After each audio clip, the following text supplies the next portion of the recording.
Assalamualaikum warahmatullahi wabarakatuh. Waalaikumsalam. Alhamdulillah nahmaduhu wa nasta'inuhu wa nastaghfiruhu wa natubu ilaih. Wa na'udzu billahi min shururi anfusina wa min sayyiati a'malina. Man yahdihillahu fala mudilla lahu wa man yudlil fala hadiya lahu.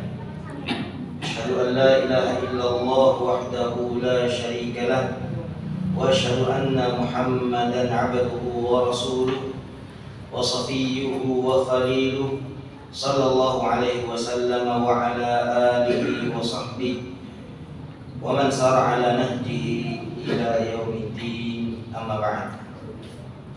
Ma'asyiral muslimin yang dirahmati Allah Subhanahu wa taala, alhamdulillah pada malam hari ini kembali kita dapat bermajelis sebagaimana biasanya di setiap malam Rabu sekali sebulan atau dua kali sebulan kita berkumpul bermajelis, duduk bersama untuk mengkaji dan mentadabburi beberapa ayat-ayat Allah Subhanahu wa taala serta hadis-hadis Rasulullah sallallahu alaihi wasallam yang berkaitan dengan ayat-ayat tersebut.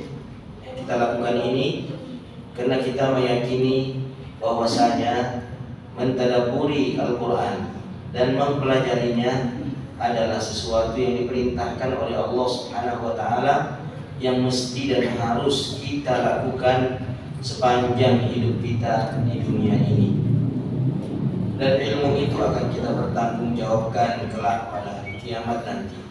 Dan kita tidak ingin kerepotan, kita tidak ingin kesulitan ketika mempertanggungjawabkannya di hadapan Allah hanya karena kelalaian kita semasa hidup di dunia terhadap Al-Quran dan hadis-hadis Rasulullah SAW.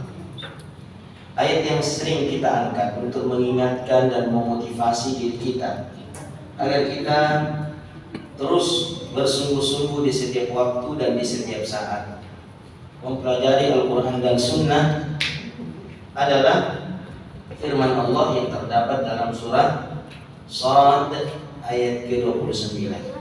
Ayat ini senantiasa kita angkat, senantiasa kita ulang agar dia terpatri dan tertanam di dalam hati kita, sehingga dia terus menginspirasi kita, memotivasi kita, menguatkan dan mendorong kita untuk terus-menerus memperhatikan kitabullah pada saat dimana banyak saudara-saudara kita abai terhadapnya, pada saat dimana banyak orang-orang di sekitar kita cuek dan tak peduli terhadapnya.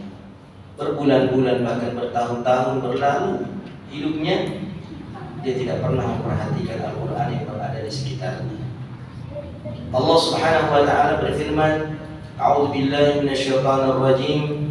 Kitabun anzalnahu ilaika mubarakun liyadabbaru ayatihi wa liyatadhakkara ulul albab.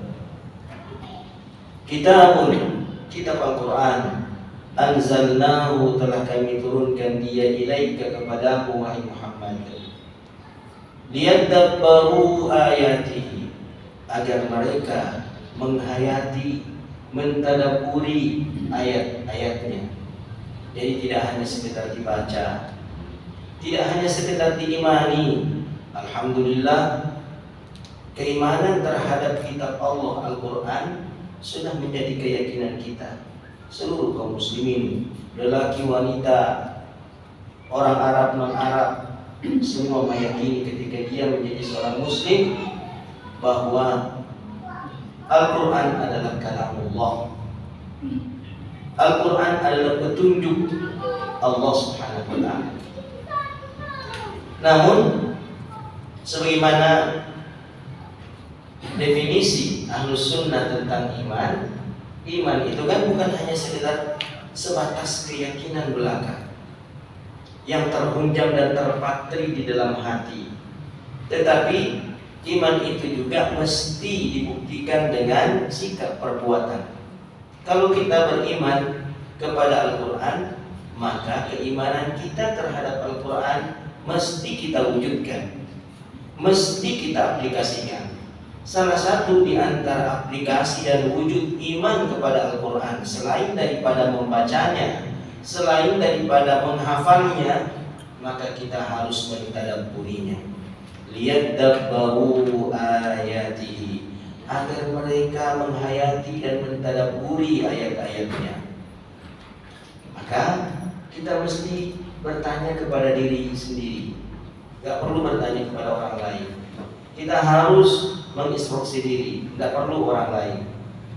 Sudah sebanyak apa, sudah seserius apa kita menjalankan perintah ini. Lihat dabbaru ayati, agar mereka mentadabburi ayat-ayatnya. Maka kita pun berkumpul agar kita saling memotivasi dalam majelis ini mentadabburi ayat-ayat Allah Subhanahu wa taala. Untuk apa tadabbur itu? Untuk apa penghayatan itu? Waliyatadzakkara ulul albab, dan agar orang-orang akan mengambil pelajaran.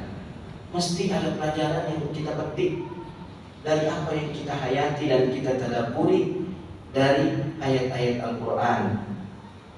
Pelajaran itu ma'asyiral muslimin sangat amat berguna bagi orang-orang beriman, menuntun mereka ke jalan yang benar, pada sikap yang tepat dalam kehidupannya. Kita ini diuji ma'asyiral muslimin. Beragam ujian akan kita hadapi. Manakala kita tidak punya tuntunan dalam menghadapi ujian itu, habislah kita. Kita tidak akan bisa bersikap tepat dan benar manakala menghadapi ujian-ujian tersebut. Kita mesti memiliki panduannya agar kita tertuntun dalam setiap ujian menyikapi yang tepat dan benar.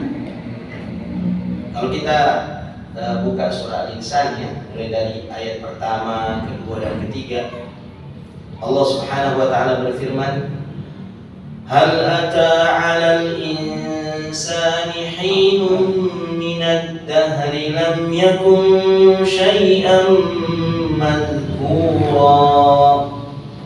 Inna khalaqnal insana min nutfatin amshaj nabtali faj'alnahu sami'an basira. Inna hadaynahu as-sabila imma syakira wa imma kafura." Apakah manusia mengingat di suatu masa ketika ia belum disebut apa-apa dan siapa-siapa? Kita masih sebentuk cairan yang hina. Subhanallah.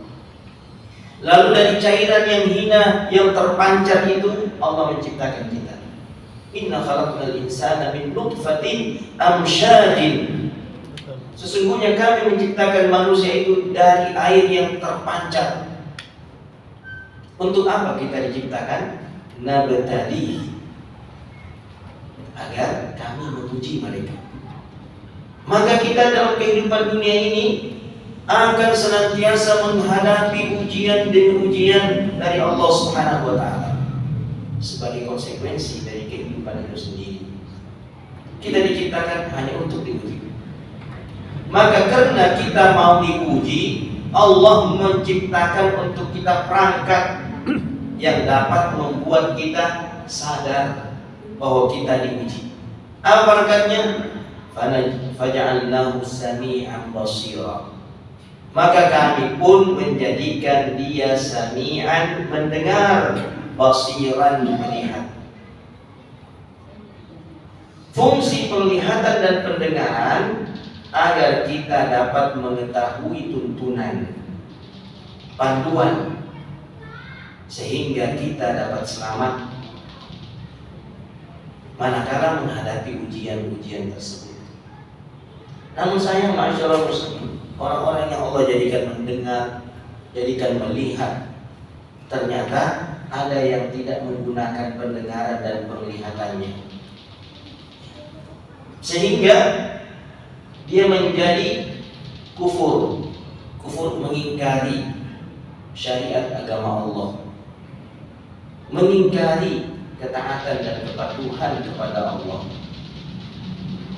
Adapun mereka-mereka yang memanfaatkan pendengaran dan penglihatannya, maka dia menjadi hamba-hamba yang senantiasa bersyukur kepada Allah. Imma syakira wa imma kafura. Terbagi dua kelompoklah manusia. Ada yang bersyukur, ada yang kufur. Yang bersyukur ma'asyiral muslimin adalah mereka-mereka yang memanfaatkan kehidupannya hanya untuk mentaati Allah Subhanahu wa taala. Hidup untuk mentaati Allah. Mati untuk menikmati balasan ketaatan kepada Allah. Ada juga orang yang hidup untuk menikmati dunia dan mengingkari ketaatan kepada Allah. A'udzubillah. Apa yang akan dia nikmati setelah kematiannya? Dia tidak akan menikmati apa-apa kecuali azab Allah Subhanahu wa taala. Allah Subhanahu wa taala sebutkan dalam surat Hud ayat ke-15 dan 16. Orang-orang yang hidup di dunia ini hanya untuk menikmati dunia. Itulah obsesinya. Itulah tujuannya. Kesanalah bermuara seluruh keinginan dan usahanya. Pokoknya menikmati sebanyak-banyaknya kenikmatan dunia. Dia disibukkan mencari kenikmatan dan menikmatinya di dunia ini. Orang-orang yang seperti ini sebenarnya kasihan, masyarakat muslim. Kasihan sekali kita melihatnya. Sebab dia tidak akan mampu bertahan menikmati kenikmatan-kenikmatan itu. Dia akan menua. Belum lagi mati. Dia akan menua, dan di usia tuanya sebaik apapun kenikmatan itu, dia sudah tidak akan dapat menikmatinya lagi seperti ketika di masa muda. Banyak kenikmatan-kenikmatan yang dahulu dia nikmati dan saat itu dia miliki tak berguna lagi untuknya di masa tuanya. Semakin tua dia, semakin banyak kenikmatan dunia yang tidak berguna untuknya. Kalaulah di masa tua tak berguna kenikmatan dunia itu, masa berguna ketika dia mati? Tak berguna sama sekali, ma'asyiral muslimin. Maka kasihanlah orang-orang yang disibukkan oleh kenikmatan dunia semasa hidupnya sampai tua, apalagi sampai mati. Wala'iyadzubillah. Nah, orang-orang yang seperti ini Allah singgih dalam surah tadi Hud ayat 15 dan 16. Ada yang bisa bacakan untuk kita? Nah, kalau ada yang bisa bacakan, mantap, insyaallah. Betul. Ya.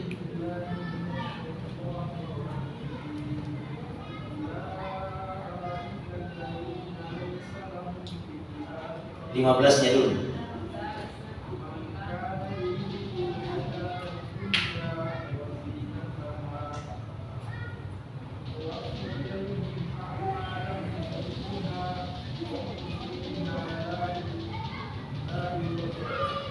La yubkhasuna.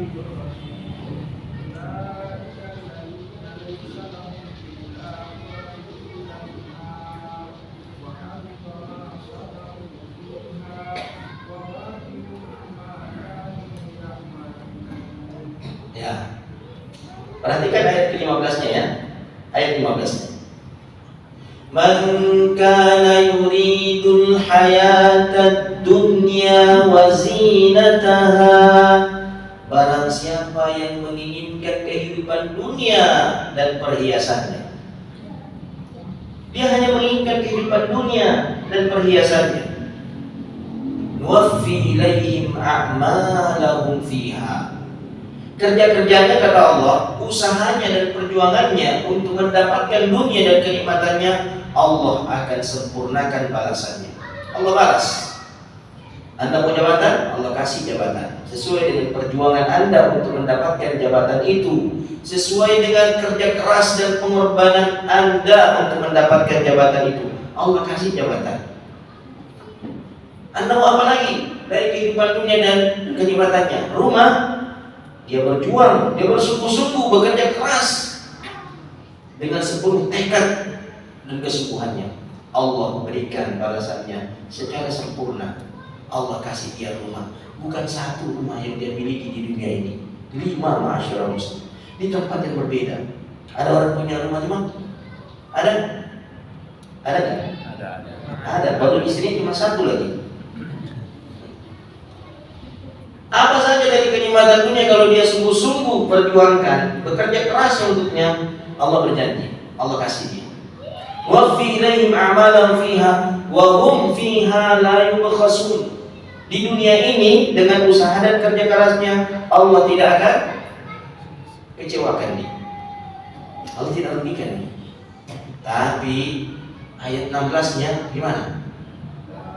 Oh.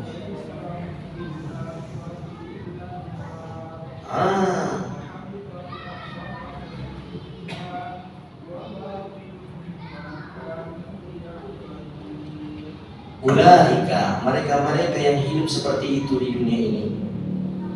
Laisa lahum fil akhirati illa an-nar. Dia tidak mendapatkan apa-apa di akhirat kecuali neraka. Hidup nikmat di dunia, banyak rumahnya, banyak makanannya, banyak fasilitas hidupnya, senang dia dengan seluruh fasilitas itu, tapi terbatas sampai 70 tahun. Kehidupan akhirat tidak ada batasnya, ma'asyiral muslimin. Kehidupan akhirat tidak ada ujungnya, ma'asyiral muslimin.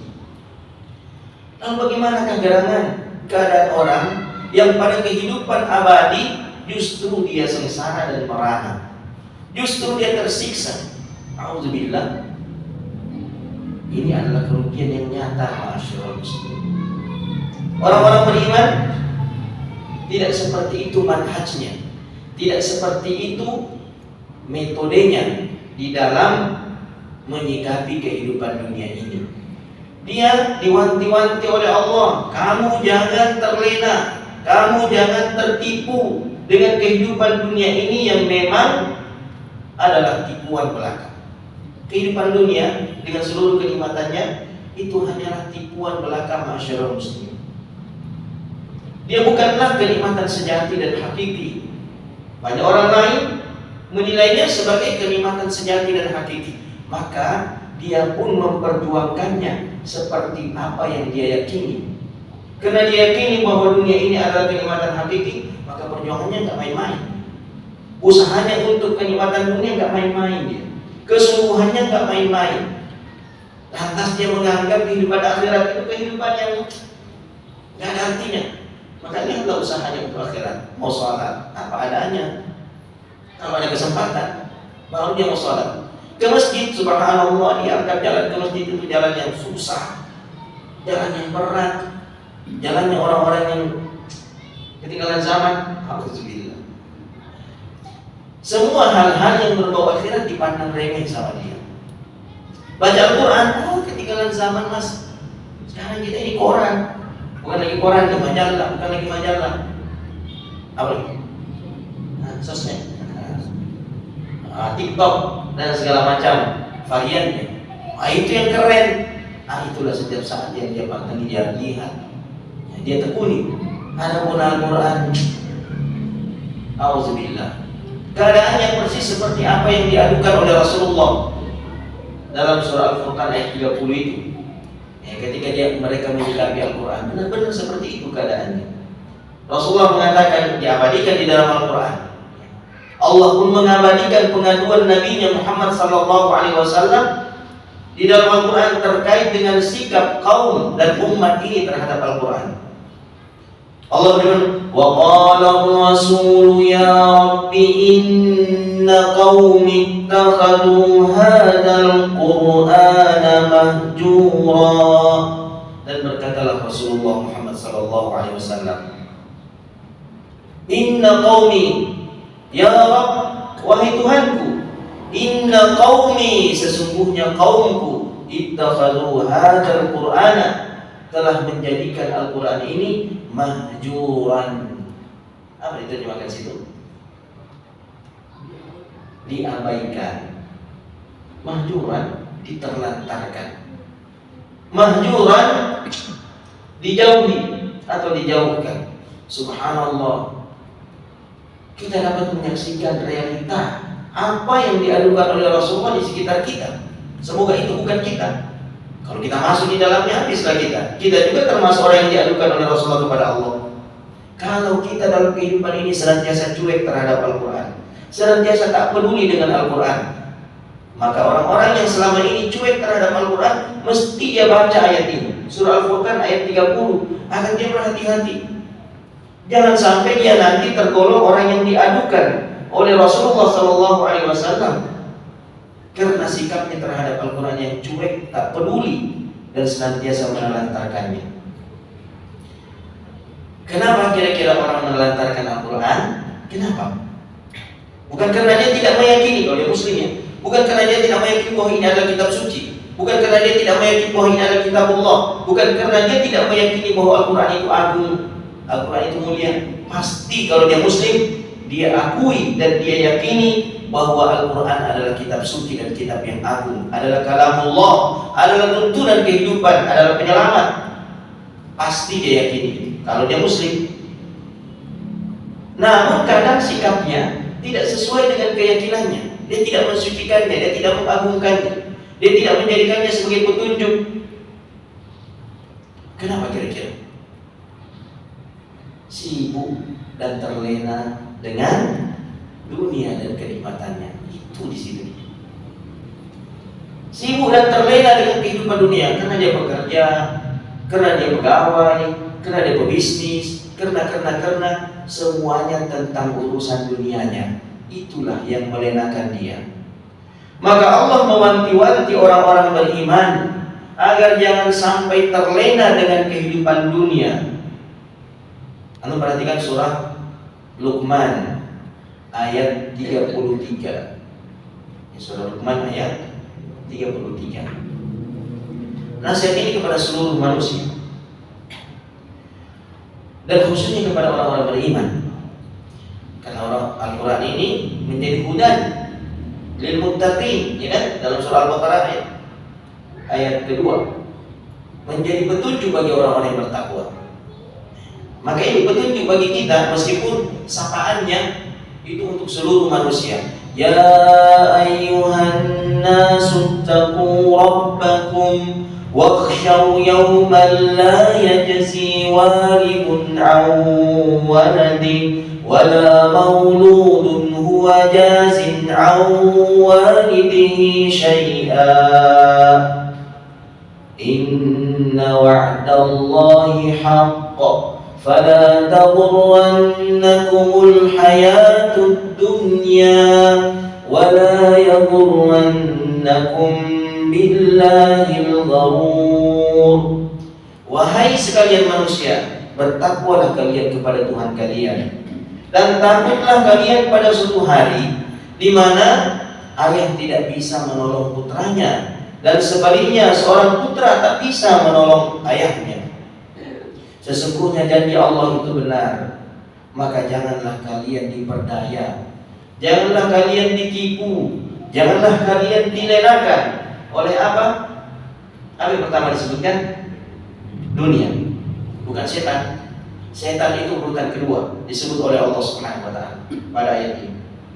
Dunia terlebih dahulu disebutkan oleh Allah, tipuan dunia. Karena banyak manusia tertipu oleh dunianya. Dan memang dunia ini dijadikan senjata oleh setan untuk menipu dan melenakan manusia dari tujuan hidupnya, beribadah kepada Allah Subhanahu wa taala.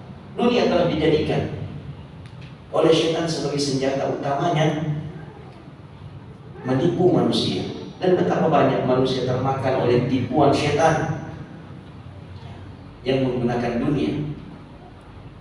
Wala yaghurrannakum billahi al-gharur. Yang kedua, dan janganlah kamu tertipu oleh siapa?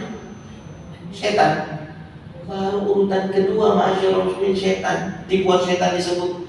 Urutan pertama yang disebut oleh Allah adalah tipuan dunia. Cek-cek nih. Yang tidak sholat berjamaah. Nah, apa yang menghalangi mereka? Kira-kira apa? Dunia kan? Dunia lah. Dunia menghalangi mereka untuk datang ke masjid, memenuhi panggilan Allah, yang tidak mau mengaji setiap hari itu berlalu. Semestinya ya, aktivitas kita berinteraksi dengan Al-Quran itu sebenarnya ya, berapa kali sih? Udah pernah kita sebut ya, 2 kali kalau nggak salah. Jadi masjid ini, di masjid lainnya sudah pernah juga. Kalau di sini kayaknya udah 2 kali. Sebenarnya berapa kali sih sebenarnya kita berinteraksi dengan kitabullah ini, belajar, membaca dan sambil mentadabburi? 5. Hah? 5 kali. 5 kali. Berarti udah pernah, udah ingat ya. Masya Allah. 5 kali. Dalilnya di mana? Dalilnya kita menyimpulkan sebenarnya 5 kali kita berinteraksi dengan Al-Quran. 5 kali dalam sehari. Idealnya ya. Dalilnya kan dalam surah Al-Ankabut ayat 45. Surah Al-Ankabut ayat 45. Allah Subhanahu wa taala berfirman, "Utlu ma uhiya ilaika minal kitabi wa aqimis shalah. Innas salata tanha 'anil fahsya'i wal munkar." Dan seterusnya. Utlu ma uhiya ilaika minal kitab. Bacalah apa yang diwahyukan kepadamu dari Alkitab. Setelah baca Al-Quran, Alkitab, wa aqimus shalah, dan tegakkanlah sholat. Nah, berarti perintah sholat didahului dengan perintah membaca Al-Quran. Isyaratnya sebelum sholat baca Al-Quran. Kita sholat 5 kali sehari semalam, berarti baca Al-Quran 5 kali sehari semalam. 5 kali, idealnya seperti itu, ma'asyiral muslimin. Kalau kita baca Al-Quran 5 kali sehari semalam, subhanallah, fungsi daripada Al-Quran itu kalau dibaca, dia akan membersihkan jiwa. Itu fungsinya dia. Makanya Rasulullah SAW bersabda, "Inna quluba bani Adamah la tasda'u kama yasda'ul hadid." Sesungguhnya hati-hati atau jiwa Bani Adam itu dapat berkarat seperti berkaratnya besi. Apa yang membuat hati itu berkarat? Kotor, urusan-urusan dunia, kesibukan terhadap dunia membuat hati itu menjadi kotor. Orang yang habis-habisan bergelut dan tidak pernah ada jeda, dia bergelut dengan urusan dunianya, maka hatinya itu semakin kotor, semakin rentan dan lemah. Ya, banyak yang bohongna, banyak yang tipu-tipuna, macam-macam. Ya. Lalu kemudian Rasul mengatakan, "Wajala'uha tilawatul Quran." Untuk membersihkan karat-karat hati itu, kalau dia sudah berkarat, adalah tilawatul Quran. Para sahabat yang bertanya, "Wa kaifa jala'uha ya Rasulullah?" Lantas bagaimana membersihkan hati yang telah berkarat itu ya Rasulullah? Maka Rasulullah menjawab, "Jala'uha tilawatul Quran." Membersihkannya adalah dengan cara membaca Al-Quran. Maka bacaan Al-Quran, ma'asyiral muslimin, itu dapat memberikan tazkiyah, mensucikan jiwa orang yang membacanya. Jangankan membacanya, yang mendengarkannya pun bisa mendapatkan manfaat tazkiyatun nafs dari apa yang dia dengarkan dari ayat-ayat Al-Quran. Dalilnya itu dalam surah Al-Jum'ah ayat 2. "Huwallazi ba'atha fil ummiyina rasulan minhum yatlu 'alaihim ayatihi." Lalu kedua, "wa yuzakkihim." Dialah Allah yang telah mengutus seorang rasul dari kalangan mereka. Pada orang-orang buta huruf itu, tugasnya yatlu 'alaihim ayatihi, membacakan kepada mereka ayat-ayatnya Al-Quran. Setelah dibacakan, apa yang terjadi? Wa yuzakkihim, mensucikan jiwa mereka. Berarti bacaan Al-Quran dapat mensucikan jiwa. Nah, ma'asyiral muslimin, kalau kita sudah disibukkan dengan urusan-urusan dunia kita, lalu kita baca Al-Quran, Sebelum sholat nih, 5 kali kita membaca Al-Quran dalam sehari semalam. 5 kali.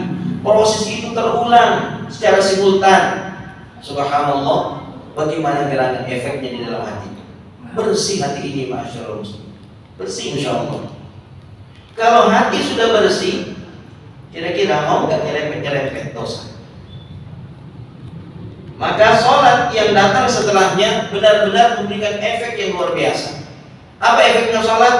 Tanha 'anil fahsya'i wal munkar. Sholat itu memberikan efek dahsyat pada diri orang yang menegakkannya, mencegah dia dari kekejian dan kemungkaran. Maka sungguh sangat amat jauh orang-orang yang berfungsi sholat dalam kehidupannya oleh proses tilawatul Quran yang dia lakukan sebelumnya secara simultan, secara terus menerus, lalu kemudian dia mendekati dosa. Ada sholat yang menjadi remeh. Tapi aneh masyaallah muslimin, ada yang sholat tapi dosanya sekian banyak jalan terus. Ya. Sholat tapi tiap hari buka aurat. Ini nggak nyambung masyaallah muslimin. Membuka aurat itu kemungkaran. Kok bisa sholat membuka aurat jalan terus? Ini tidak nyambung ini. Kok bisa seperti ini? Ada masalah pada sholat itu ketika dia tidak berfungsi memberikan efek mencegah dia dari kemungkaran. Ada masalah seperti ketika mobil diinjak-injak remnya nggak mau berhenti, akhirnya nabrak. Apa yang salah? Sudah diinjak remnya. Kira-kira apa yang salah? Ada masalah pada rem itu. Maka remnya yang mesti diperbaiki. Demikian pula ma'asyiral muslimin ketika kita sholat dan di luar sholat kita tidak bisa tercegah dari kemungkaran. Yang pemuda pacaran terus, di mana lagi pacaran? Bagaimana mungkin Anda sholat baru pacaran? Aneh ini. Mestinya sholat Anda sudah mencegah Anda dari aktivitas berpacaran. Dan kalau Anda pacaran, kalau Anda sholat juga, berarti sholat itu tak berfungsi merem Anda dari aktivitas dosa itu. Apa yang mesti diperbaiki? Yang diperbaiki sholatnya. Kenapa memang sholatnya? Oh, sholatnya itu tidak dibarengi dengan membaca Al-Quran. Tidak ada proses tazkiyah ya, pada diri Anda. Maka bacalah Al-Quran sebelum sholat 5 kali.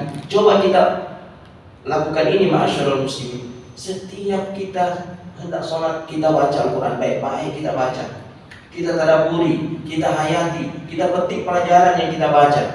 Subhanallah. Lalu kita sholat setelahnya, kita dapati sholat kita benar-benar memberikan dampak yang sangat amat positif, mencegah kita dari setiap kekejian dan kemungkaran. Betapa banyak orang-orang kemudian taubat ma'asyiral muslimin, sungguh-sungguh taubatnya setelah dia memperbaiki hubungannya kepada Allah melalui sholat dan tilawatul Quran. Sholat dan tilawatul Quran menjadi baik hubungannya dengan Allah. Setelah itu dia menyadari semua kekeliruan, pelanggaran, maksiat dan dosa yang selama ini dia lakukan. Lalu dia bersungguh-sungguh taubat kepada Allah. Dan pada saat dia berada pada puncak kesungguhannya taubat kepada Allah, wafat dia. Belum banyak amal-amal soleh yang dia lakukan, Allah wafatkan. Nah, inilah salah satu bentuk kasih sayang Allah Subhanahu wa ta'ala. Ini adalah merupakan salah satu cinta Allah kepada seseorang. Ketika orang itu sadar, lalu kemudian menjauh dari kesibukan dunia dan kenikmatannya, fokus membaca dan mentadabburi Al-Quran, berupaya menegakkan sholatnya, khusyuk di dalamnya, lalu kemudian dia menjauhi segala maksiat, segala dosa yang sudah dia sadari. Pada saat-saat seperti itu dia wafat. Itu adalah merupakan wujud cinta Allah kepada hamba tersebut. Meskipun dia miskin, ya meskipun dia miskin, meskipun dia tidak ada jabatan, meskipun dia tidak ada jabatan, sebab cinta Allah itu tidak ada kaitannya dengan harta yang dimiliki oleh seseorang. Tidak ada kaitannya. Cinta Allah itu tidak ada kaitannya dengan jabatan yang disandang oleh seseorang. Jangan orang-orang kaya merasa dicintai oleh Allah karena kekayaannya semakin bertambah. Jangan merasa disayang oleh Allah. Ya Fir'aun bisa saja Qarun bisa saja merasa disayang oleh Allah karena hartanya semakin banyak, karena jabatannya semakin tinggi. Qarun dan Fir'aun bisa mengklaim dia dicintai oleh Allah, tetapi kan tidak demikian keadaannya, ma'asyiral muslimin. Kecintaan Allah Subhanahu wa taala itu terletak pada hati, ketika hati itu sadar, dan terletak pada sikap dan perbuatan anggota tubuh yang senantiasa patuh kepada Allah, menjalankan perintahnya dan menjauhi larangannya. Dan klimaks daripada cinta itu ketika ruh keluar dalam keadaan hati tergantung kepada Allah, dan anggota tubuh patuh dan tunduk kepada Allah. Syukran. Rasulullah sallallahu alaihi wasallam bersabda, "Idza ahabballahu 'abdan ista'malahu."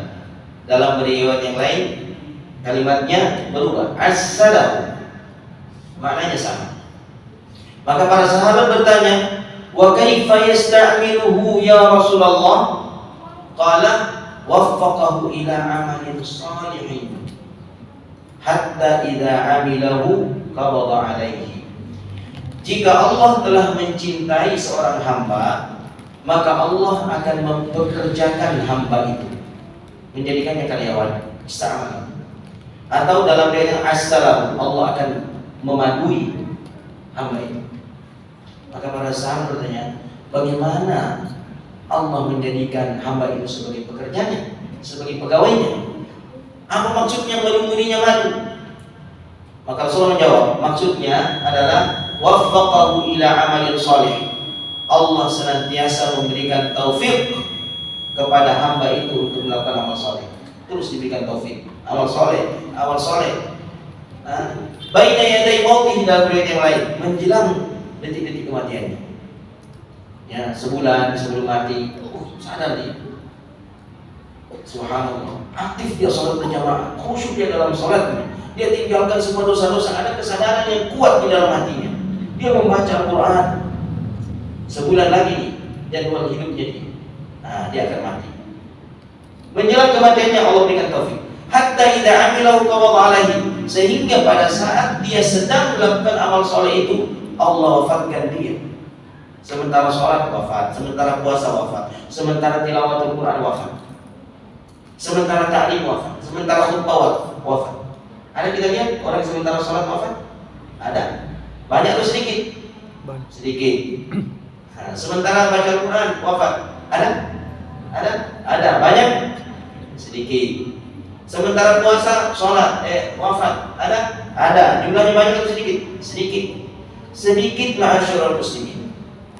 Kenapa sedikit? Ini dunia ini sangat melenakan. Dunia ini sangat menipu manusia.